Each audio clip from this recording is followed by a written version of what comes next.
បាទជំរាបសួរបងប្អូនអ្នកទស្សនាជាទីគោរពនិងជាទីរាប់អានបងប្អូនហ្នឹងហើយពេលនេះក្រុមការងារស្រុកខ្មែរវិយធ្វើដំណើរឆ្លងកាត់តាមផ្លូវនេះបងប្អូនឃើញកំពុងតែគាត់កំពុងតែធ្វើអីនេះអញ្ចឹងចង់ដឹងថាតើសាច់អីចឹងតែគាត់ដាំអីណាបងប្អូនដឹងអត់ហើយខ្ញុំក៏ឆ្ងល់គាត់ក្រុមការងារយើងឆ្ងល់អញ្ចឹងតើបងប្អូនយើងទៅទស្សនាទាំងអស់គ្នាតើគាត់កំពុងតែដាំអីណាតោះ let's go ចុះមក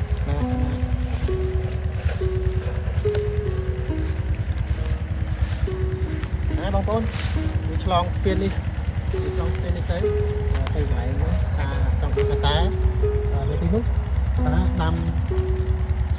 ដាំអីគេទៅបងប្អូនយើងដាំជាដំណាំបាច់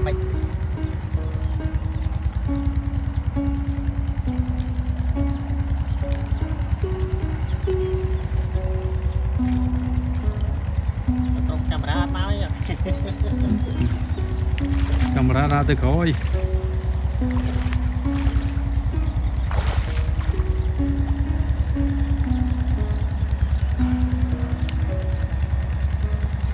អញ្ចឹងបាទញឹកសួរពូបាទឈ្មោះអីដែរពូយ៉ងហើយពូសប្ងៃរស់នៅទីណាដែរទីតាំងនៅឃុំសាទស្រុកស្អាងនេះណាបាទនេះលោកពូកំពុងតែធ្វើអីដែរនេះហើយកំពុងបាញ់ទឹកដាំអីវិញដាំទឹកសក់អូទឹកសក់ហើយដំណើរការនៃការដាំដំបងយ៉ាងម៉េចដែរពូសូមរៀបរាប់តិចមើល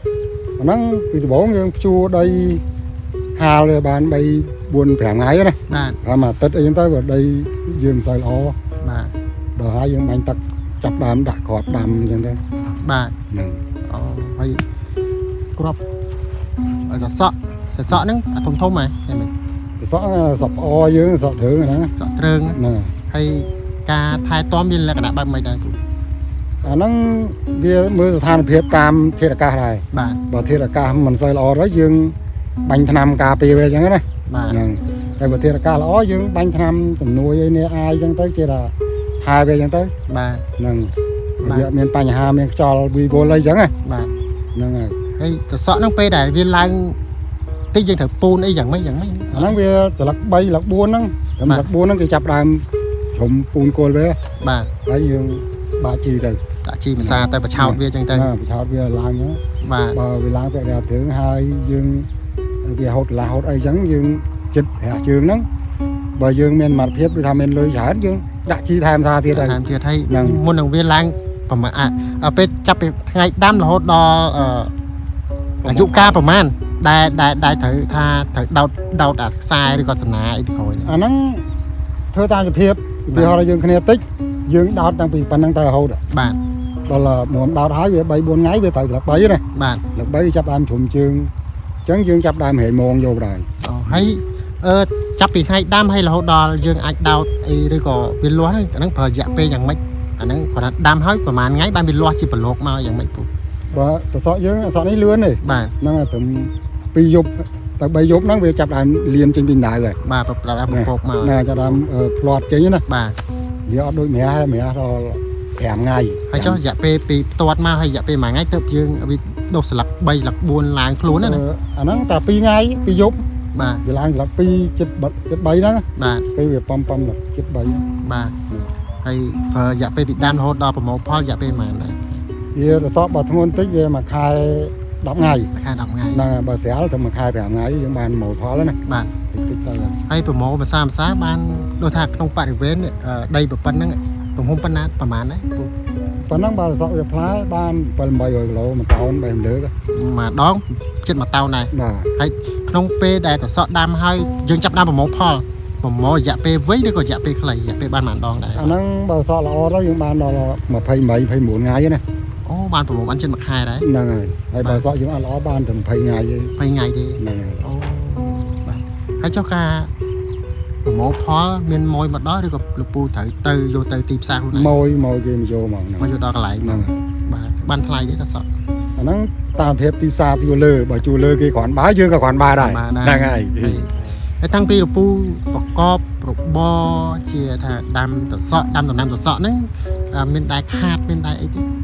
វាមិនខាតទេវាធ្វើមួយខ្លួនហ្នឹងហើយបាទផុតពីរូបខ្លួនយើងចំណេញណាផុតរួចខ្លួនយើងណាហើយប្រកបរបរ ពូដាំដំណាំសសក់ហ្នឹងយូរណាស់ ខ្ញុំដាំប្រហែល4 5 6ឆ្នាំប៉ុន្តែដាំបន្លែហ្នឹងវាគ្រប់មុខដែរ ដាំអីខ្លះ តាំងពីមុនមកតាំងពីទ្របដល់ទ្របអត់ទៅបានផល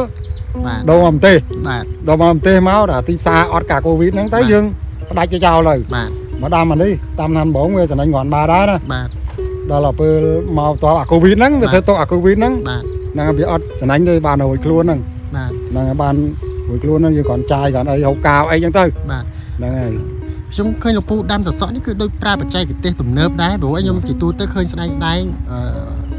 អីគាត់ច្រើនតែរែកទឹក ហ្នឹង ស្ ពី រូច មុនអាហ្នឹងយូរហើយ បាទ អាហ្នឹងវាចំនួនចាស់ៗហេ បាទនន់ចាស់ឥឡូវយើង ហ្នឹងហើយ អាប់ដេត កាលពី85 8អី90អីហ្នឹង បាទ អាហ្នឹងយើងចាប់ដើមហេតុអីចឹងទៅ បាទ តាមភាពឲ្យដល់ បាទ ពេលសម័យយើងឡើយនេះចាប់ពីត្រឹម2000នេះមក បាទ ហ្នឹង2020អីហ្នឹងមកចាប់ដើមយកហុយហ្នឹងបានស្រួលរហូតចឹងហ្នឹងយើងដាំបានច្រើន នេះគេហៅជាយកហុយលោកពូនេះ ហ្នឹងយកហុយ បាទហើយឃើញចាស់ខ្លួននេះចាស់ខ្លួនឯងអត់ទេ អេហ្នឹងចុងមកពីនាយមក អូអាហ្នឹងយើងទិញមកចង់មកពីនាយមកហើយទៅទិញទីផ្សារហ្នឹងគេលក់មិនលោកពូអាជាយកហុយនេះ អាហ្នឹងពីមុនទិញមកត្រឹម36000ឥឡូវឡើង42000 មកដើរមកមួយហ្នឹង មួយហ្នឹងណា មួយហ្នឹង1ម៉ែត្រ មួយហ្នឹងវាថា100ប៉ុន្តែបាន100ទេ អត់បាន1ម៉ែត្រទេ ហ្នឹង តុងតម្លៃចិត្ត ហ្នឹង 40000ដែរ ហ្នឹង វាតែតាមទីផ្សារឡើងចុះចឹងទៅ ហ្នឹង អូហើយបុកមើលទៅម្យ៉ាងដែរឃើញអត់ហត់បាញ់ដើរអីគូ ណាយើងគាត់ដើររៀបព្រោះខ្យល់វាវិលយោ បាទទុកទៅ ខ្យល់មូ បងប្អូនណាគាត់តាមដំណាំសសក់គាត់នេះចឹងតែបាញ់ទឹក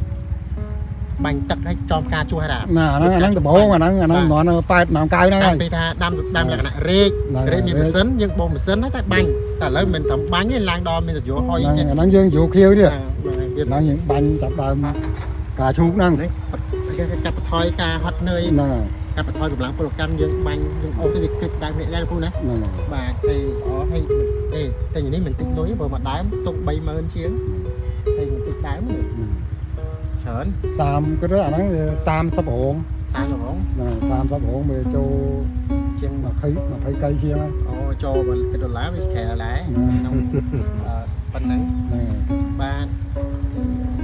តែហើយក្នុងរយៈពេលដែលដាំសសក់ហ្នឹងចាប់ពីថ្ងៃដាំរហូតដល់នេះជាង1ខែ ជាង ខែ10ថ្ងៃយើងអាចកំឡុងផលបានហើយរះជើងដំបងអាចបានបានថាជា100គីឡូ200គីឡូដែរ បើតាមល្មមដីនេះបើខ្ញុំដាំមុនវាតិចវាបានតែមិនអាប់បង50 60អីណានឹងបាទនេះបើអាចបានល្មមដីបានជំរឿន ហ្នឹងអាស្រ័យទៅលើសក់យើងល្អ ហ្នឹង យើងប្រមូលបានច្រើនពេលរយៈជើងហើយពេលដែលយើងប្រមូលផលចាប់ពីប្រមូលផលយើងប្រមូលផលអាចចិត្ត1ខែដែរ ហ្នឹងជិតមួយខែ អញ្ចឹងវាអាចព្រោះសសក់បេះមួយថ្ងៃ1ថ្ងៃ អត់ឡង បេះជាប់ហ្មងបេះរាល់ថ្ងៃអូអញ្ចឹង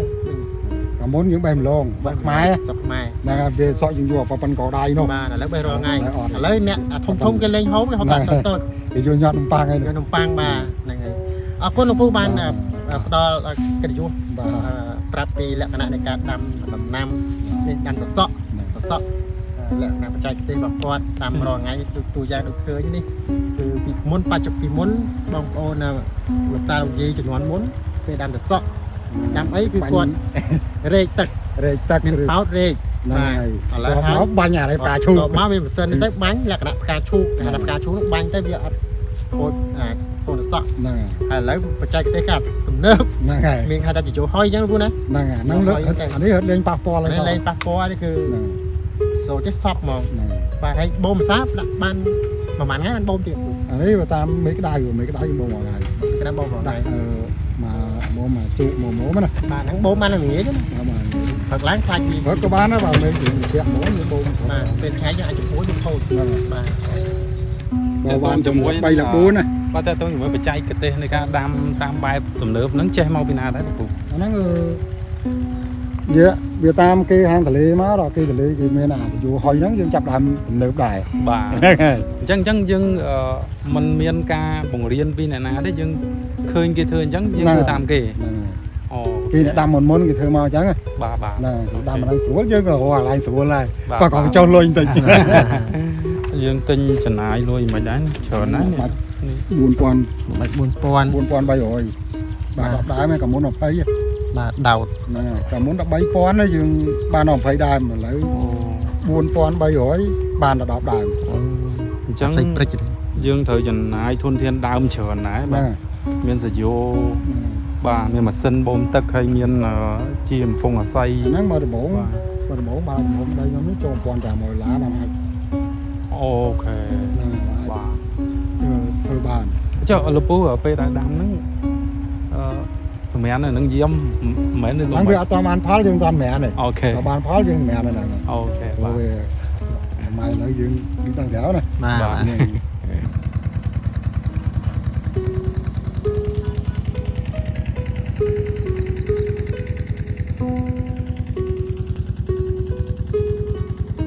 វិញហ្នឹងហើយបាទ